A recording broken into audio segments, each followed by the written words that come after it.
current view of Ezekiel 38 and all that's going on with Gog and Magog. Ezekiel 36 and 37, according to the premillennialist, that this one I was looking at, was fulfilled in 1948 when Israel became a nation. There we go, coming back to that physical Israel. And we've talked about that a number of times. We've had a class on why the physical Israel of today is not the spiritual Israel that we see or the biblical Israel we see in the scriptures, the spiritual Israel, his kingdom, his church. Okay, so there's a big difference. And so nothing was fulfilled in 1948. Okay, no biblical scripture was fulfilled in 1948. And we've talked about that a number of times. And so now, since that was fulfilled, though, according to the premillennialists, since that is fulfilled and they became a nation, and so 36 and 37 of Ezekiel have been fulfilled. Now they're waiting on this massive battle of Ezekiel 38 and 39 with Gog and Magog. And to them today, it's Russians and Muslims. Gog will be the leader, but, and this is another interesting aspect, he may or may not be the Antichrist. And again, we've talked about the Antichrist. Where do we read about the Antichrist in Revelation? We don't. He's not there. Okay? He also has to be added. John speaks of an Antichrist, and he tells us what it is, anyone that's against Christ. But the Antichrist is not mentioned anywhere in Revelation, but he is a big part of it. Just like the rapture is not mentioned anywhere in the Scripture. But the premillennialists today will tell you that most Bible Scriptures, and this is from David Jeremiah, he said that most Bible Scriptures in the Old Testament and the New Testament speak of the rapture. Well, the rapture didn't exist until 1830, okay, by a man named John Darby, and we talked about that. And he's the one. There was right before him another few, sometime in 1700 or something, on the thesis that somebody, I can't remember this fellow's name, he had written about something similar to the rapture without the name attached to it. And it was, again, a thesis that he was writing that nobody really paid much attention to. But John Darby, he pushed it through, and the Scofield Bible took it and ran with it in their study Bible about the rapture. And then it just grew to massive proportions that it is today. Again, something they had to bring in. Well, now they're looking at Gog and Magog being Russians and Muslims. Were there any Muslims existing when Ezekiel wrote? No. So, where are the Muslims coming from? You know, and so we've got to look at those kind of things. He said Gog again will be the leader, but may or may not be the Antichrist, depending on who you speak with, the Antichrist. Magog has for a while been a coalition of the Soviet Union, old Soviet Union countries, such as Turkmenistan, and I just put other Stan countries, all these countries that end in Stan, okay. Kyrgyzstan, you know, some of them I can't even really pronounce. There's not enough vowels in there for me to pronounce them. But they all end in Stan. And that's generally these that are going to come. And these, in this area are about 60 million, they suppose, 60 million Muslims live in this area. Rosh has been Russia for a long time, even when it was the Soviet Union, because Rosh sounds like Russia, okay? Meshach and Tubal are in Turkey. Meshach, and one of the ones of them that I read, looks sort of like Moscow, sort of. So it's got to be Russia. And if you draw a line from Jerusalem straight north, that line goes through Russia, close to Moscow. You see where they get this stuff from? They just have to sort of make it up and pull it out of the air and everything. Meshach and Tubal are now in Turkey, and all of these nations in the near future will ascend on Israel to destroy it.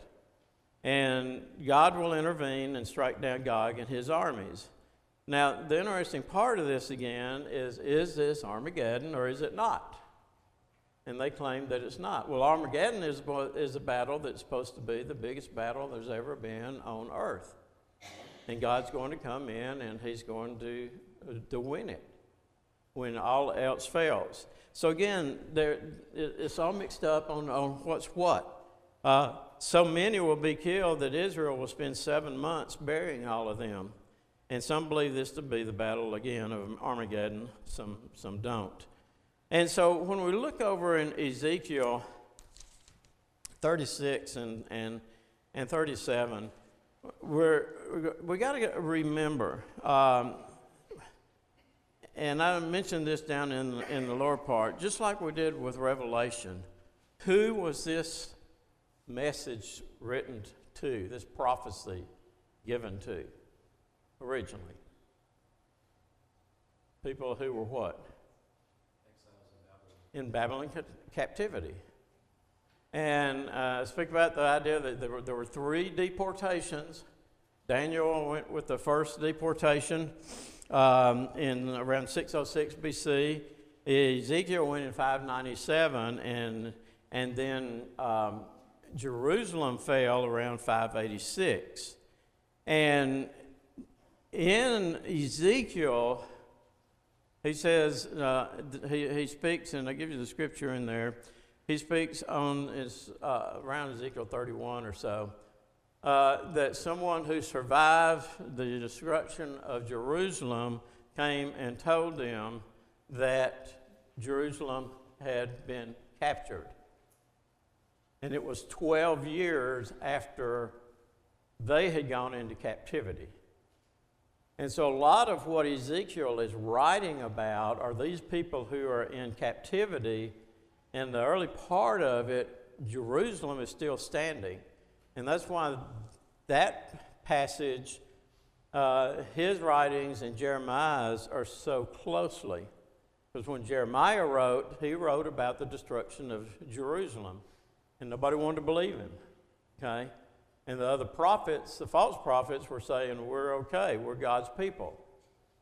And same thing with Ezekiel. But these people were already in captivity, but Jerusalem still stood. So they still had this belief that Jerusalem was okay.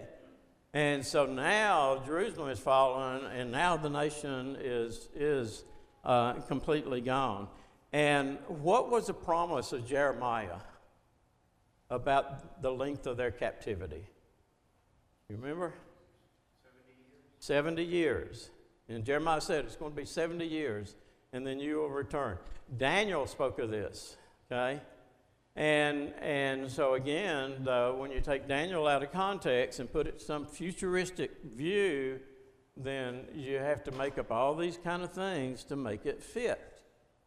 And so what we're seeing right here then, in this one then, is in chapter 36 and 37, is both, to me anyway, is both the physical return of Israel, but it's also messianic. And there's a lot of times the writers, these prophets, would write about the return to Jerusalem and all, but it would indicate the physical return of Jerusalem, of the Jews to Jerusalem in the days of Cyrus, in the days of the Persians. But yet there's also that undertone or underneath meaning of messianic prophecy in it. And there's a lot of that in Ezekiel, because he's talking about them being restored, but he's also talking about messianic prophecies. And a couple of that I mentioned in here, in verse 36, he's talking about the renewal of Israel. And in chapter 36, in verse 25, he says, "Then I will sprinkle clean water on you, and you shall be clean. I will cleanse you from all your filthiness and from all your idols. I will give you a new heart and put a new spirit within you. I will take the heart of stone out of your flesh and give you a heart of flesh. I will put my spirit within you and cause you to walk in my statutes, and you will keep my judgments and do them. Well, the Jews that returned to Jerusalem, did that happen with them? No. He sent prophets again to them and to rebuild the temple, to rebuild the wall. They're slacking on what they need to do. And then over the centuries of the 400 or so years between the Testaments, and we've talked about this before, so much happened that were contrary to what the kingdom and the spiritual Israel would be. And so how does that apply then to the spiritual Israel? Who is the spiritual Israel? Jesus Christ and his church. Okay, it's Christ and his church. And I think it goes a little bit deeper than that into those that God accepts as his people. Not just being baptized and saying, I'm a member of the Church of Christ or whatever, but in your heart. Okay, Isaiah talked about, that the people would not be, have to be taught anymore. They wouldn't have to be taught like the Jews had to be taught. Well, why would they not have to be taught in this New Jerusalem? Weren't we all taught the Scriptures? But when were we taught the Scriptures? Before what? Before our obedience.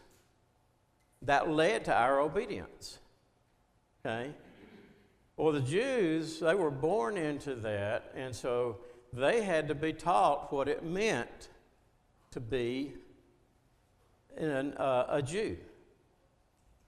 The parents had to teach them, you're part of God's special people now. You're born into this.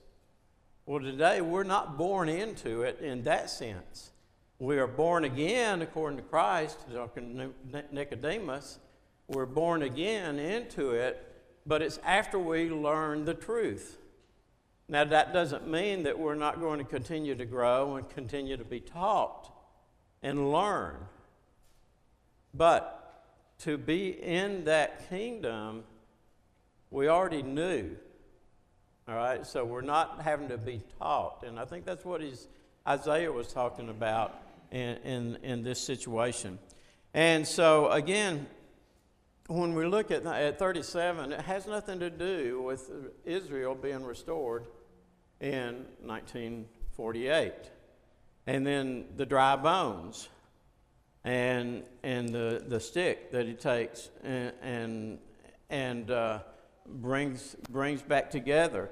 Both of those have an indication to both the physical return of Jerusalem back to, or of Israel back to Jerusalem, but a much deeper meaning spiritually of the spiritual. Because who returned back to Israel?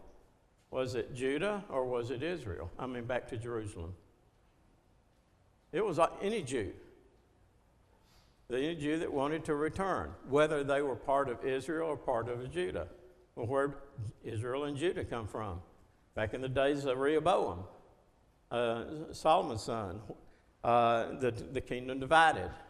And then for all these years, you had the northern kingdom of Israel and the southern kingdom of Judah. And the northern kingdom went into Assyrian captivity. And then 100 or so years later, then the southern kingdom of Judah went into captivity with the Babylonian. That included all of them at that point in time. Those from Israel and those from Judah. And Israel as a nation didn't exist anymore at that point in time. And so when we begin to look at then that with the dry bones coming alive, is Israel's going to live again. Okay, it's the message that he's trying to give with that, and because he says in that with the bones that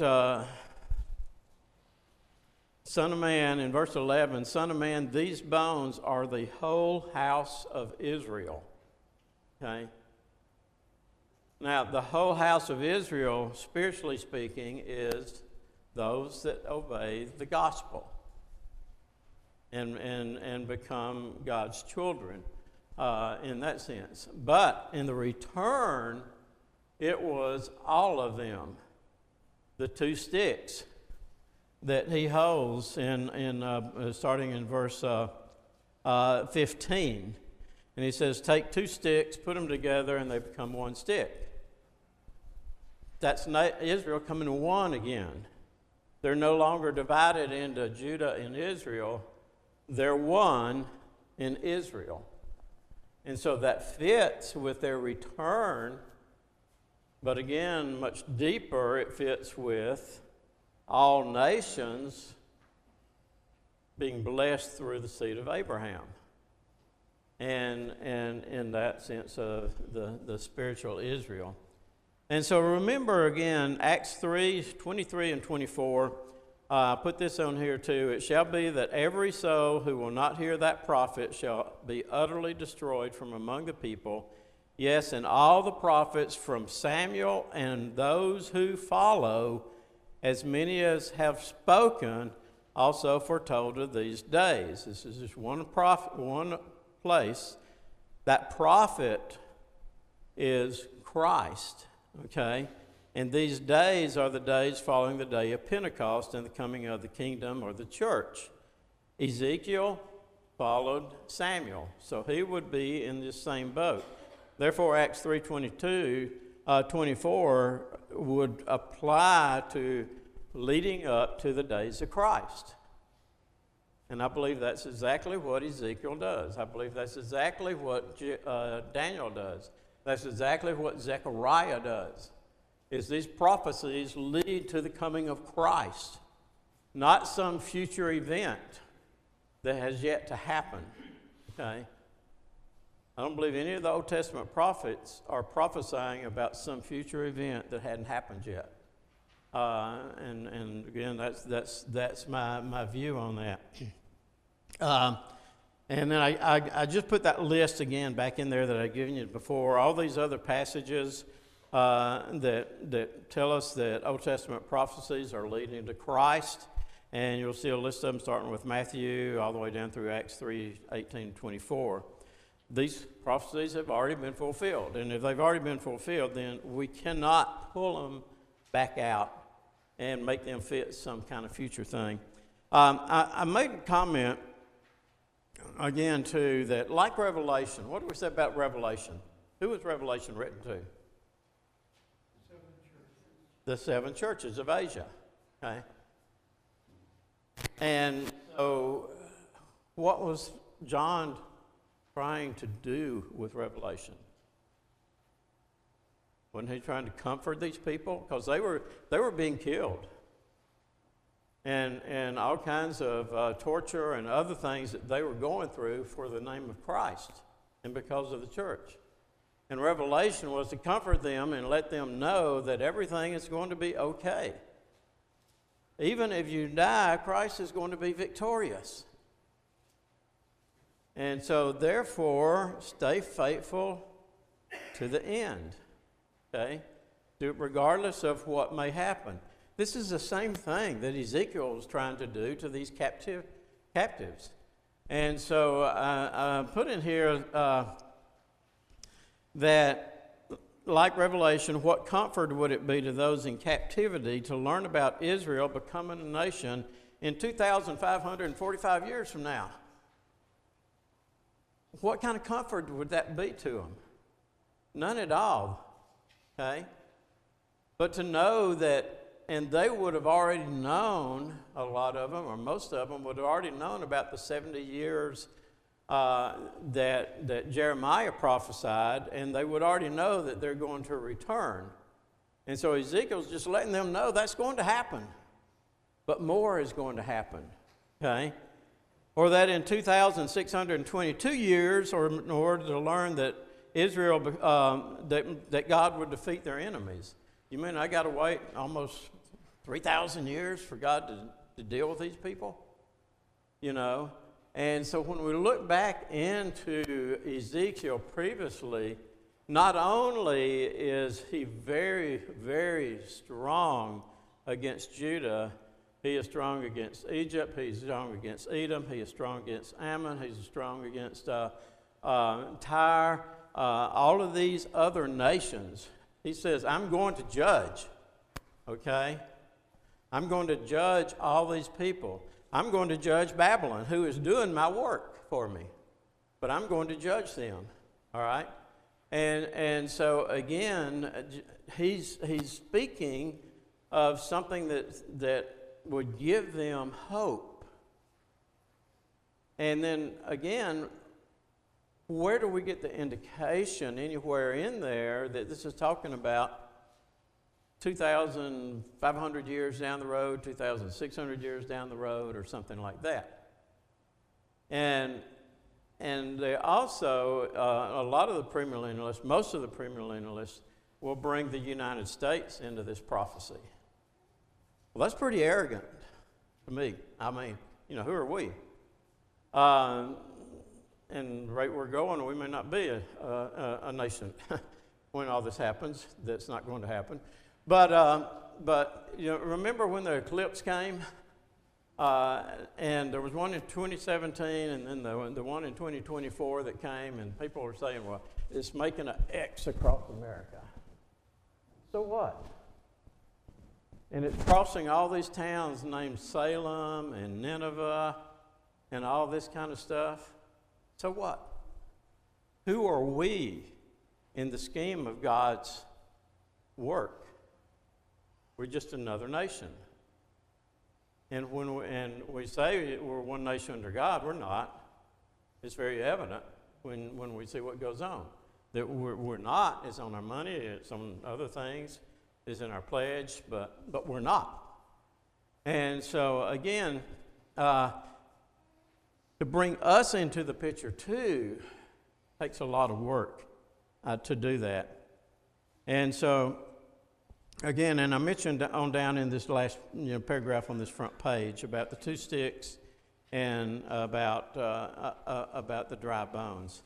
So, any questions on the two sticks or the coming back, this merging of Israel, the Judah, and of others before we get into Gog and Magog real quick?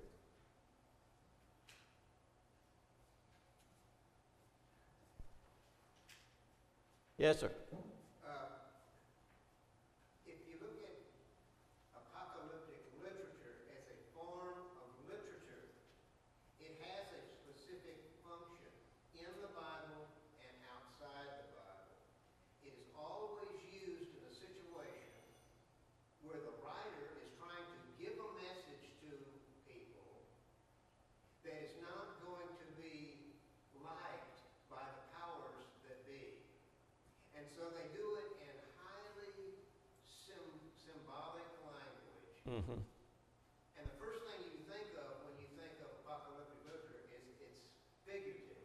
You don't look at it as literal, unless it specifies it's talking literal at some point. But it's always this way. And then how it applies past that, we see in the prophets where it referred to those things which went before as, and this is a King James word, it's not a academic word, it's a synecdoche. And that is, it is an extended simile. Things happen the same way. God is working in this world to get things worked out the way He wants it. No matter how much we try to get interfering with that, it's not going to happen. God is going to ultimately have these things work out His way. And today we're getting in a situation where we're looking at the Bible. I'm not talking about us, but I mean in the United States. We're looking at the Bible as if it is telling us something in the future, when it's not. It's telling us something in the past, but we can gain from that the knowledge that God is in control of all this. We get all scared about the United States collapsing and falling. No, God is in role. Yeah, it's all in his hands, and we spent quite a bit earlier on in this class talking about the apocalyptic literature and how it worked. Let me get into Gog and Magog just for a moment, because this is a big area with premillennialists, and so when we look at Gog is generally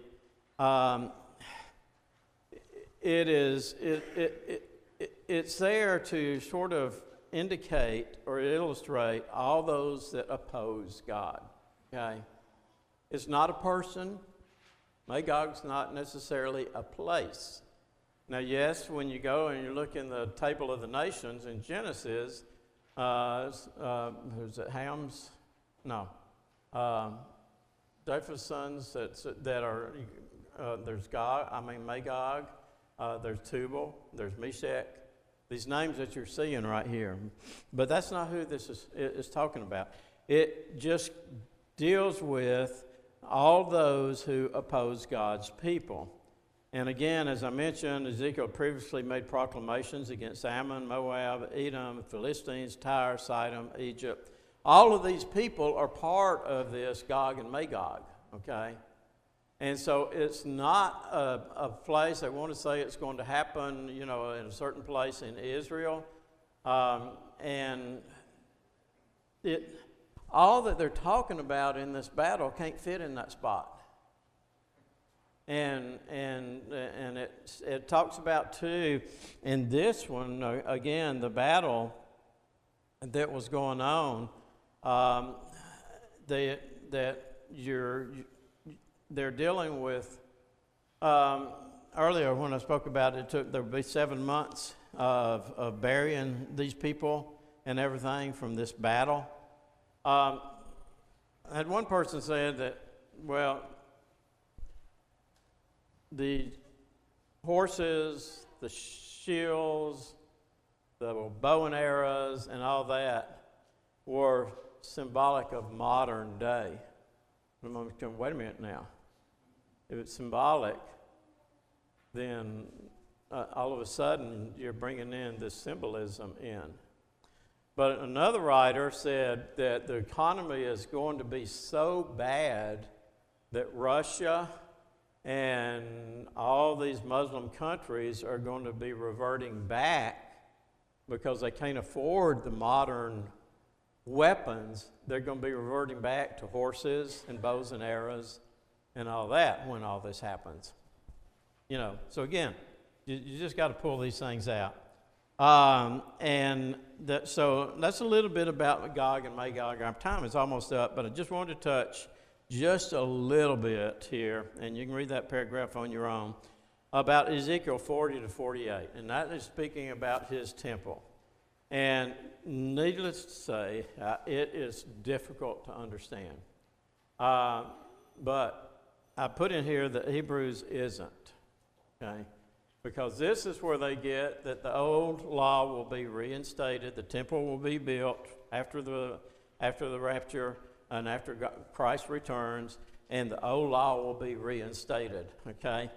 But Christ is a mediator of a better covenant, which was established on better promises, Hebrews 8:6. If the first covenant had been faultless, then no place would have been sought for a second. And that he says a new covenant, he's made the first obsolete. Now what is obsolete and growing old is ready to vanish away. Hebrews 8:7 and 13. Christ became a surety of a better covenant. Hebrews 7 and 22. Christ became high priest, and with his own blood he entered the most holy place once for all, having obtained eternal redemption. Hebrews 9, 11, and 12. And the passages could go on and on. Josh talked about that Wednesday night. On and on. That there's superiority in this new covenant and in Christ. And so why? Why would God return us to this old way of the temple and the priest and the sacrifices? Because when you read through 40 through 48 of Ezekiel, you're going to see all of this stuff again from the old law being brought back in. He's not talking about some future temple that's going to be built.